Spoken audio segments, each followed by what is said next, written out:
Ternyata boykot ini punya kecenderungan dia cuma temporary. Selesai dengan euforia tanpa ilmu tadi, kemudian dia selesai dan ya udah sebagaimana hujan dan panas gitu ya. Nah, now we gotta use another phrase, let's cancel them, gitu kan? Cancel them gini, gunakan produk lain yang mana kita nggak akan pernah balik ke situ lagi gitu.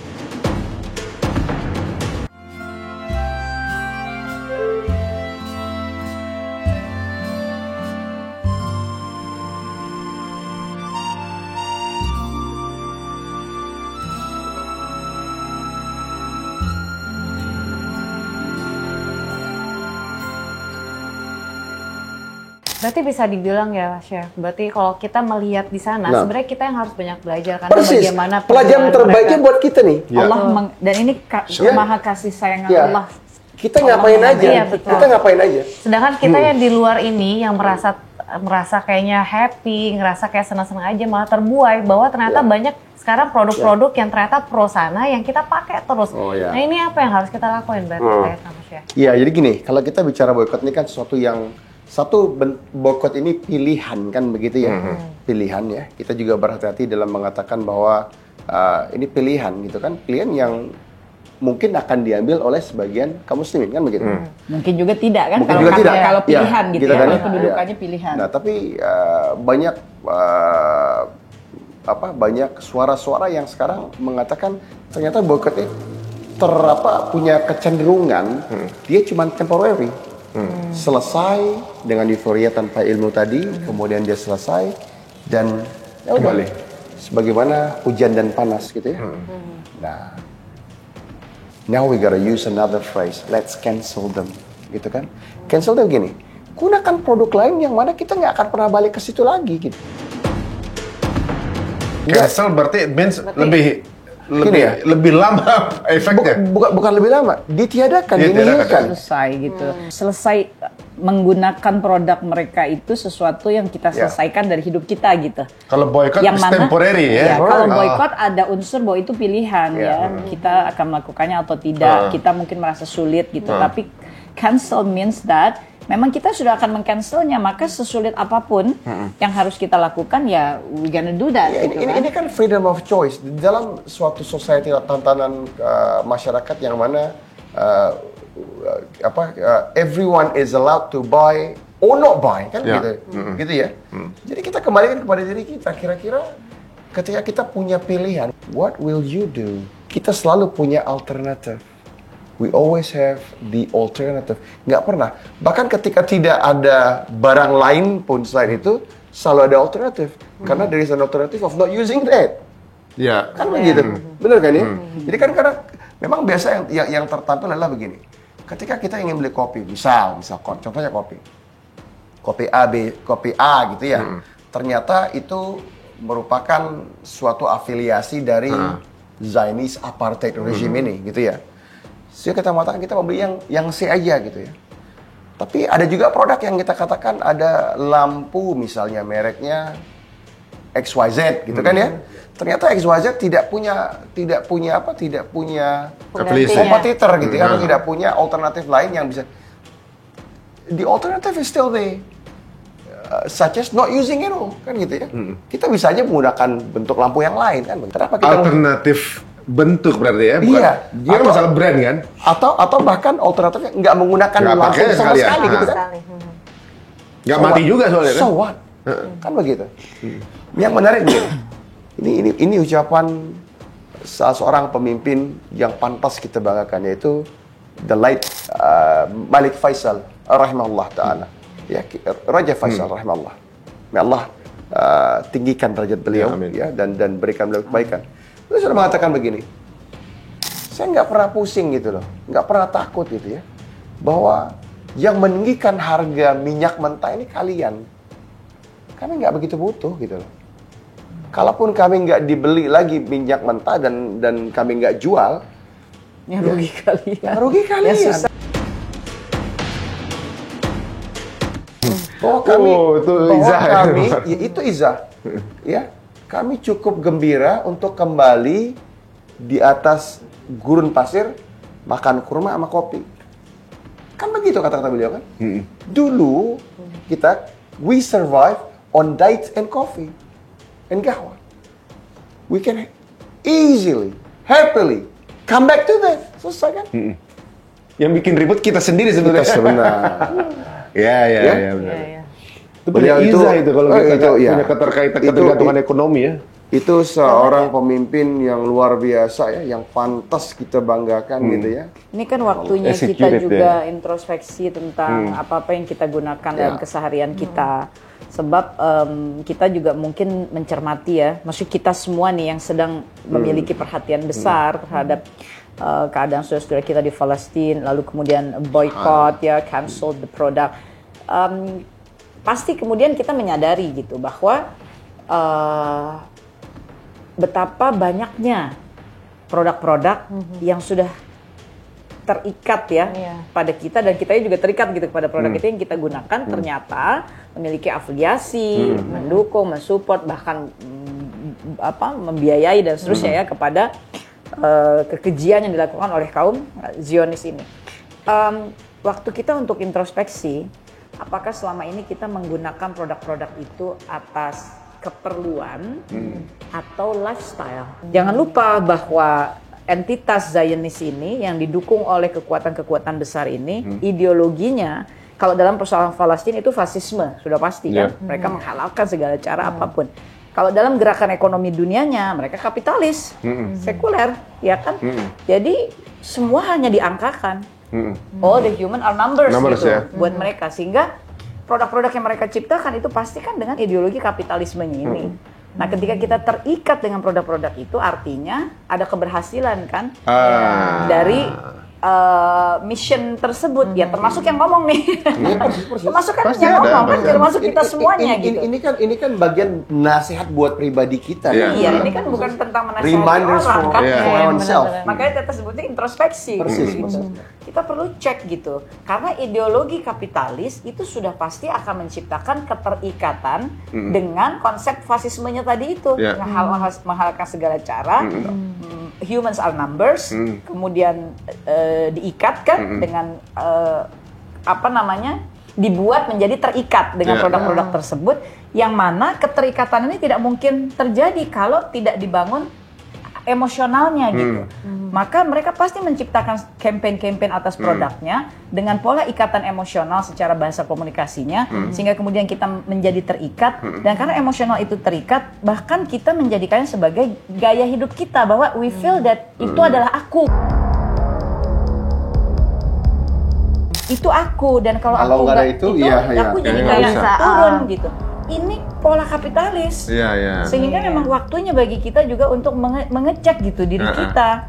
Ini kapitalisme kan? Emotional attachment itu we must detach ourselves from all that products kan gitu. Sekarang lagi kelihatan dan kenapa sangat memiliki maksudnya apa nih hubungannya dengan Islam gitu? Karena dalam Islam kita kan diajari bukan hidup di atas nafsu kan? Bukan hidup di atas nafsu.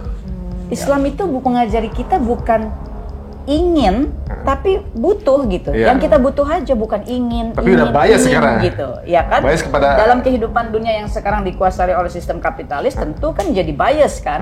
Maka kembalilah kepada Islam, termasuk dalam rangka melepaskan diri dari ikatan terhadap produk-produk yang memang ternyata berafiliasi dengan kaum tersebut. Jadi this is not only about satu titik perjuangan saudara-saudara kita di sana. Dari sinilah perjuangan itu dimulai, dan dia akan terus bergerak ya ke seluruh dunia. Ini maknanya Al-Isra ayat pertama. Masya Allah. Karena itulah tanah, itulah Masjidil Aqsa yang sekelilingnya diberkahi, sehingga ketika keberkahan ini terjadi di sana, dia kayak terus menduplikasi keberkahan di seluruh dunia. Gitu. Bener. Jadi, Masya Allah. Hal ini sepertinya merubah banyak tatanan. Jadi banyak konsep are falling. Jadi kayak orang lihat demokrasi fail banget. Nah, itu double standard gitu kan. Absolutely. Jadi, Dan dia juga the kayak pinnacle, sama ini the pintar-pintar puncaknya dari double standard. Benar, jadi benar-benar orang ini telanjang kita ngeliatnya, double standardnya telanjang gitu. Bagaimana mereka bilang bahasa untuk ini begini, bahasa untuk ini begini, harus voting, udah benar tetap gak dilakuin juga. Orang lihat konsep dari ibaratnya konsep terorisme dibuat oleh pelakunya. Gitu. Iya. Bahkan rules atau sisi kebenaran juga dipegang oleh pelakunya. Orang ngerasa konsep dia yang bikin nih, ini konsepnya fail. Ternyata bukan cuma soal demokrasi, ekonomi pun begitu. Ternyata kapitalis ini juga, kalau ini sampai ambruk, nggak hebat juga gitu kan mikirnya. Ternyata mereka yang udah ngatur naik turunnya currency, mana negara yang nanti harus ada perang. Ini konflik sama siapa? Jadi mereka ini kemana-mana sekarang. Bahkan yang non Muslim pun udah mulai paham. Oh sangat. Ini berarti ini Di New Zealand nih ya. New Zealand begitu juga. Karena bahasa kemanusiaan itu kan memang humanity is still here. Humanity is still here. Dampaknya gimana sama New Zealand? Dampaknya begini. Jadi mayoritas kita lihat rally-rally itu ataupun aksi-aksi damai ini kita lihat adalah in the Western world. Kan begitu ya? Ya termasuk di New Zealand kan kami juga jadi ini ya Bang ya, kita juga orang aktif ketika sebuah rejim Zionis apartheid ini mengeksekusi gitu ya anak-anak, wanita gitu ya, bayi, meruntuhkan dan meledakkan rumah sakit, dehumanizing ya. Dehumanizing. Jadi no one's gonna put up with it. Jadi kalau kita lihat juga dalam kacamata politik atau lensa politiknya, bahkan sekelas pemimpin-pemimpin negara-negara barat ini udah gerah kan gitu ya. Mereka gerah dengan kebrutalan, kesombongan. Iya, yang dalam tanda kutip versi mereka berlebihan gitu ya. Jadi udah sulit untuk ditutup-tutupin lagi. Iya, at some point everyone's gonna say enough is enough. Yeah. It's too much. At some point kan begitu. And that point is now. Ya, jadi sudah terlewati masa-masa adanya toleransi. Walaupun masa kita kita kan gini, Islam ini agama yang adil. Satu korban pun dimanapun ya, satu anak terbunuh yang tidak bersalah siapapun itu gitu. Ini adalah kezaliman kan begitu. Maka kita akan kutuk setiap seseorang yang wafat, anak-anak, wanita, orang-orang yang bukan tentara kan begitu. Tapi ketika kita lihat dihancurkannya rumah sakit, sekolahan, tempat pengungsian, orang yang sedang berjalan, subhanallah. Ya itu seperti apa yang mungkin kawan-kawan lihat di video dan lain sebagainya. Karena interaksi langsung Teteh itu juga mengalami hal yang sama. Artinya yang mereka ucapkan selalu alhamdulillah ala kulli hal. Jadi kalau mengabari yang syahid, Teteh pasti kasih tahu sama Syekh ya. Saya bilang, "Bang, tim kita Bang, ayahnya syahid. Bang, tim kita Bang, ibu mertua, bapak mertuanya syahid. Dan tim kita Bang, kakak iparnya, ponakannya syahid gitu." Tapi mereka selalu mengabarkan dengan alhamdulillah ala kulli hal. Ya Rabb. My father is syuhada. Dan memang nggak akan menyerah. Jadi kalau ngabar itu selalu bilang we still alive.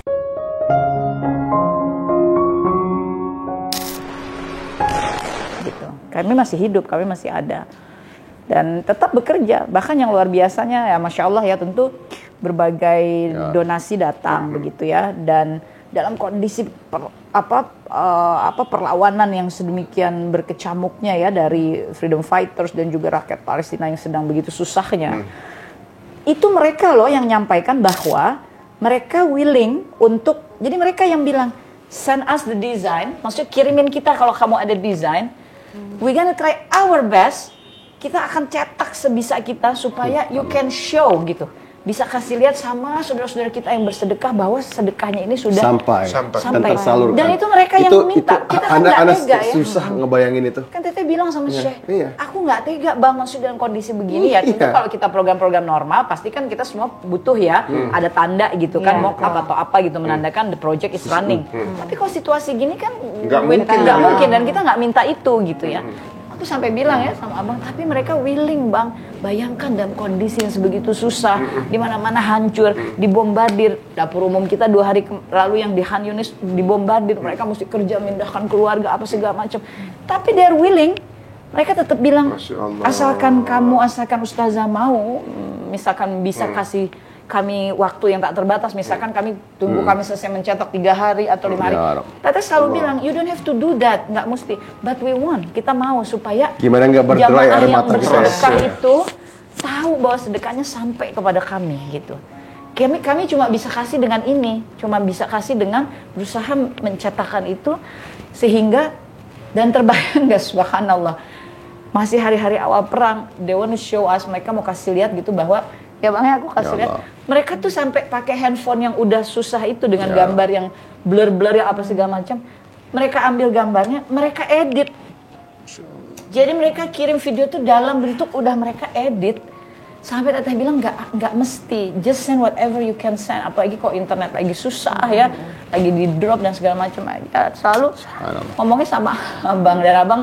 Kita di rumah berusaha melibatkan anak-anak ya dalam keadaan ini supaya mereka paham dan mengerti keadaan saudara-saudaranya ya.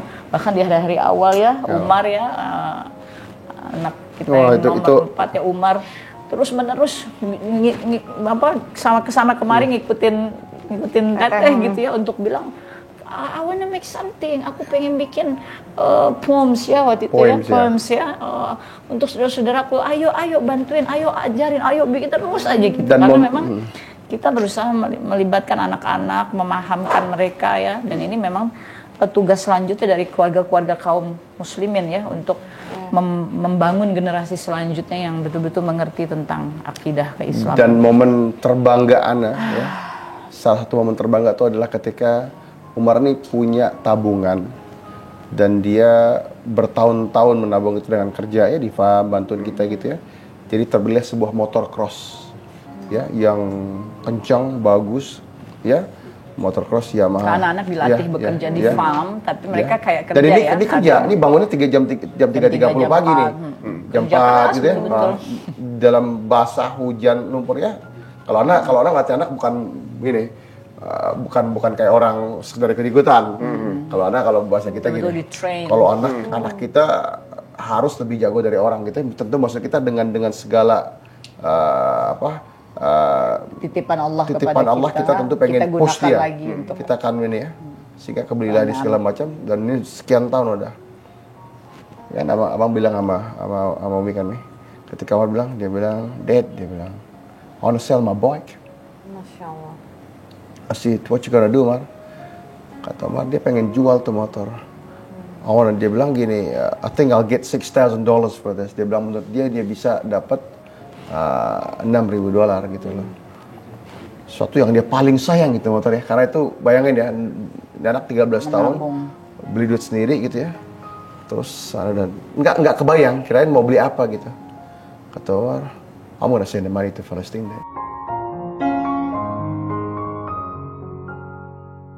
Masya Allah. Dan dalam perjalanan program ini yang Teteh lakukan, ya Umar juga ini ya, dia menitipkan uang yang dia kerja itu. Umur berapa? Jadi Umar 13 tahun, Talha 9 tahun, ini 2 anak laki-laki ya yang di rumah. Ya begitu, mereka menitipkan hasil kerjanya, bahkan sengaja dalam ada suatu momentum hari-hari yang mereka menyengajakan diri mau kerja. Talha ya, maksudnya no, I wanna work with you dad gitu, pokoknya dia maunya dia kerja gitu hari itu. Kenapa? Karena uangnya mau dikumpulin, pengen dikirimin gitu untuk saudara-saudara. Ini ya mungkin pesan bagi kita semuanya ya tentang melibatkan anak-anak dalam rahmat Allah. Keadaan yang demikian ini Allah, dan mereka kita juga kadang-kadang sebagai orang tua nih ya, apa sih yang bisa kita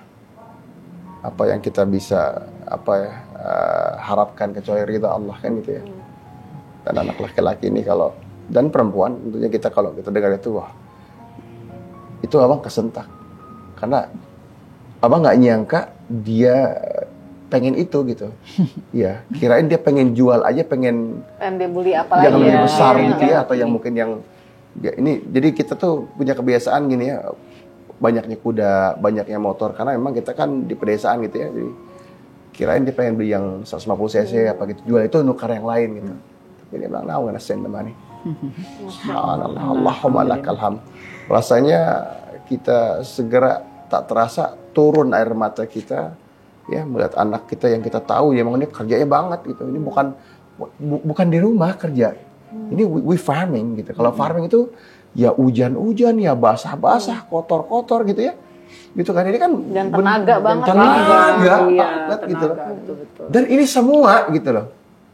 Jadi ternyata Allah berikan rasa cinta ya atau rasa kebanggaan itu ke dalam hati ketika anak kita ya, wallah Umar, masya Allah. Tentu kembali lagi kepada poin-poin yang tadi kita bicarakan bahwa tholabul ilmi ini sangat penting ya kepada persoalan Baitul Maqdis ini, karena tentu kita berdoa dan berharap bahwa anak-anak kita yang hari ini Allah takdirkan hatinya tergerak kepada kemanusiaan dengan sedekahnya, tentu merekalah yang akan melanjutkan perjuangan juga begitu kan, dalam level yang selanjutnya juga, entah kemudian mereka menyampaikan dan mendakwahkan lagi maupun mereka menjadi bagian dari perjuangan pembebasan Baitul Maqdis. Karena di masa Rasulullah SAW ketika membentuk pasukan kaum muslimin yang diantaranya punya misi untuk bergerak menuju Palestina pada saat itu, ini pasukan muda-muda ini, masya Allah ya, pasukan yang muda-muda usia 19, 18 ya. Dan pada itu kan masa berarti itu kan mereka sudah terlatih juga kan? Iya, pasti. Maka kita berharap kepada anak-anak untuk membayangkan anak-anak muda itu menjadi terlatih di usia muda, kan berarti kalau anak kebayang gini, bagaimana ayahnya? Iya. Kita nggak lihat, kalau anak-anak muda jago, kita harus lihat bagaimana orang tuanya. Ya, terutama ayahnya. Ini bukan menandakan ibunda ya, maksudnya gini ya. Maksudnya gini. Dalam kedudukan sebagai pemimpin kan, gitu kan ya. Yang mengatur kurikulum itu gitu sebagai kepala sekolahnya kan gitu ya. Kami ini para ayah kan kepala sekolah. Sedangkan ibunda-ibunda ini kan adalah ummahat ini adalah guru-guru yang melaksanakan program kepala sekolah kan. Kalau kami nggak benar sebagai kepala sekolah, bagaimana mungkin guru-guru yang mengajarkan matematika dan berbagai macam ilmu-ilmu lain dan kurikulum itu, bagaimana kurikulum itu bisa terjadi kalau kita nggak bisa bentuk? Dan itu tugas kami sebagai laki-laki. Jadi terakhir kalau untuk Palestina, tambah lagi poinnya, tholabul ilmi, doa, sosial media kita, start from boycott and then cancel ya, harus naik ke cancel targetnya, dan berangkatkan harta kita kan ke medan perjuangan. Ya itulah yang saat ini kita bisa kerjakan sambil terus berjuang membentuk generasi selanjutnya ini, anak-anak kita ini ya, untuk memanjangkan terus perjuangan kan. Nanti kita sudah tidak ada kan, kita ingin anak-anak kita yang menyampaikan ini kan. Ya begitulah. Masya Allah. Inilah kehidupan kami. Ya, bikin baper cerita aja deh. Aduh. Udah dari gimana pertemuan, terus gimana kita ngebahas saudara-saudara kita yang ada di Gaza, terus ternyata ujung-ujungnya adalah gimana kita selalu mencetak penerus-penerus kita ini. Jangan cuma sekedar sampai di sini aja, tapi bagaimana kita melatih mereka supaya Muslim itu terus berkembang dan juga terus berjuang gitu. Masya Allah. Dan bagaimana para ayah menjadi pembentuk kurikulum, dan bagaimana para ibu kokoh dalam menjadi pelaksana kurikulum yang tentu tidak mudah kan. Ya, kepala sekolah membuat kurikulumnya, sistemnya, ya para wali kelas ini kan yang berjuang kan melaksanakan kurikulum tersebut ya. Dan ya inilah konsepsi rumah tangga di dalam Islam. Insyaallah. Justru hikmah dari Palestina ini PR besar ya sebenarnya, PR besar untuk banyak orang. Justru bukannya the main show ya. Jadi setiap personel Khalifah Allah ini ya punya misi dan tugas masing-masing, yang ternyata kita perlu beresin masing-masing juga. Dan apa andil kita teman-teman di hal ini gitu. Jadi ibaratnya nih, kalau sutradaranya bilang akan menang, masa kita nggak mau ikutan tanding sih gitu ya ibaratnya. Jadi teman-teman jangan lupa juga untuk follow Instagram dari Teh Peggy, apa Teh? @peggy_Melati_Khadijah. Bang Reza? The Abdul Jabbar. Nah, untuk tahu juga jadwal bisa di sana juga ya Teh? Ya, semuanya ada. Oh ya, untuk tahu jadwal ya mungkin bisa follow juga @jadwaldakwah_Teteh Khadijah. dan juga @Hadijati Foundation Indonesia. Bisa tinggal DM ya kalau Iya. Masya Allah, luar biasa. Aduh, terima kasih waktunya nih.